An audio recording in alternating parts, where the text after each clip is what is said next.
উত্তরবঙ্গের প্রবেশদ্বার খ্যাত একমাত্র মহাসড়ক বনপাড়া হাটিকুমরুল মহাসড়ক, যেটি বড়াইগ্রামের বুক চিরে ছুটে চলেছে। আর এই বনপাড়া হাটিকুমরুল মহাসড়কের বড়াইগ্রাম এলাকার সুতিরপাড় নামক স্থানে দীর্ঘদিন ধরে ফেলা হচ্ছে 2টি পৌরসভার ময়লা আবর্জনা। এই ময়লা আবর্জনার কারণে পথচারী সহ মহাসড়ক দিয়ে চলাচল করতে অসুবিধায় পড়ছে হাজারো মানুষ। এই স্থানটি 2 পৌরসভার মাঝখানের স্থান হওয়ার কারণে দীর্ঘদিন যাবৎ 2 পৌরসভার ময়লা আবর্জনাগুলো মহাসড়কের পাশেই রাতের আধারে ফেলে যাচ্ছে পৌরসভা কর্তৃপক্ষ। কেউ যেন কিছু বলতে না পারে, সেজন্যই রাতের আধারে চুপি চুপি ময়লা ফেলে যাওয়ার কারণ জানিয়েছেন স্থানীয় লোকজন। তবে এতেই কি থেমে থাকে তারা? ময়লা ফেলেই ধরিয়ে দেয় আগুন, যে কারণে বিভিন্ন সময় এই ময়লার স্তূপের আগুনে ধোঁয়ার সৃষ্টি হচ্ছে। আর এই ধোঁয়ার ফলে রাস্তার এপাশ থেকে ওপাশ দেখা না যাওয়ার কারণে হচ্ছে সড়ক দুর্ঘটনা। পাশাপাশি ময়লার স্তূপের আগুনের কারণে রাস্তার পাশের গাছগুলোও অকালে মারা যাচ্ছে। আর এই লক্ষ্মীপুর পৌরসভার থেকে আসি এই নারী উল্টি দিয়া অমনি মারে দৌড়। আমরা মানা করি আর পারতেছি না, আমরা অসহ্য হয়ে গেছি। এই শিয়াল মারি ফেলা দিচ্ছে, কুত্তি মারি ফেলা দিচ্ছে, আবার এই যে দইয়ের নাড়ি, নারকেলের ঠোলা, সুপারির ঠোলা, ডিম, পচা ডিম, আমরা আবাদ করতে পারি না, ভেঙে আসতেই পারিনি। কামলারা আসতে যায় না, এক কথা কামলারা করে না, ভেঙে যাবো না। কোনো রকম কয় বলি টেকে 100 করে বেশি দেওয়া টেনেগা কামলা দিয়ে আসি। আমরা চাই যদি ময়লা না ফেলার অন্য জায়গায় ফেলায়, সরকারি জায়গায় ফেলাক গিয়ে, এটি যাতে না ফেলায়। দুর্গন্ধ আমরা আবাদ করতে পারতেছি না, আর মানুষও আসে না। কৃষিকাজ করতে তো অসুবিধা হয়। সকালে খাই, যে বন্ধ খাইনি, কেউ গন্ধ খাতে পারবো না, দেখলেই আসেনি কেউ। আমরা চাচ্ছি যে এখানে এই আবর্জনা না ফেলানির।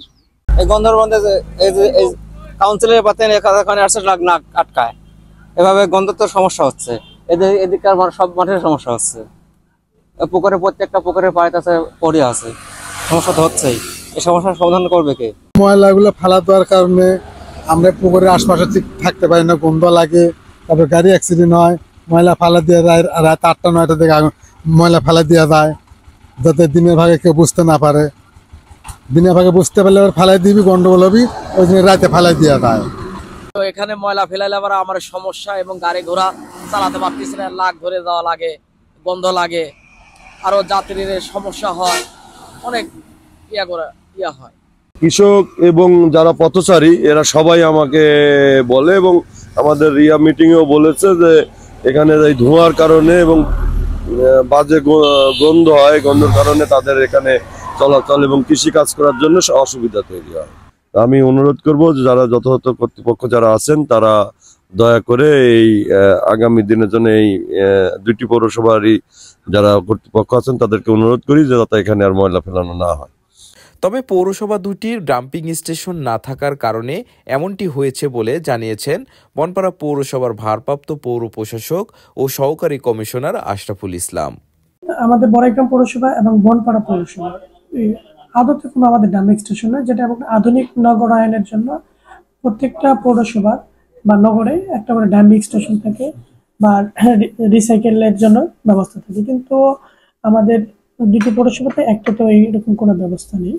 ফলশ্রুতিতে আমরা দেখে আসতেছি যে দীর্ঘ সময় ধরে হাইওয়ের পাশে ময়লা আবর্জনা ফেলা হচ্ছে, যেটা আসলে আমাদের পরিবেশের জন্য ক্ষতিকর, একই সাথে আমাদের জনগণের জন্য বা নাগরিকদের জন্য ক্ষতিকর, এবং যে কোনো সময় একটা দুর্ঘটনা বা অপ্রীতিকর ঘটনা ঘটতে পারে।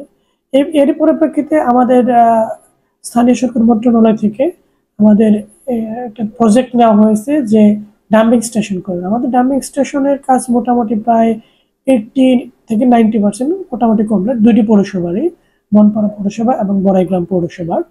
তো আমরা আশা করি ইনশাআল্লাহ এই বছরের মাঝামাঝি সময় থেকে আমাদের মূল ডাম্পিং স্টেশনে ময়লা আবর্জনাগুলো ডাম্পিং করতে পারবো। একই সাথে এর মুহূর্তে ওইটা চালু করার আগ মুহূর্তে আমরা কোথায় ময়লাগুলো ফেলবো, এটা আমাদের জন্য আসলে আমাদের জন্য একটা উদ্বেগজনক, যেহেতু এটা স্বাস্থ্যের সাথে সম্পর্কিত, একই সাথে পরিবেশের সাথে সম্পর্কিত। এর জন্য আমরা চেষ্টা করতেছি যত দূর সম্ভব একটা নিরাপদ জায়গায় ডাম্পিং গুলো করার। আমাদের তরফ থেকে বা আমাদের পৌরসভাগুলোর পক্ষ থেকে কোনো আন্তরিকতার ঘাটতি নেই, কিন্তু হচ্ছে একটা বিষয় হচ্ছে যে উপযুক্ত জায়গার অভাবে যেটা আমরা ডাম্পিং করতে পারতেছি না, সেটার জন্য আমরা চেষ্টা করে যাচ্ছি। আশা করি এই বছরের মাঝামাঝি সময় আমাদের মূল ডাম্পিং স্টেশনগুলো চালু হয়ে গেলে আমরা ওখানে পরবর্তীতে আমরা ডাম্পিং করতে পারবো। ধন্যবাদ।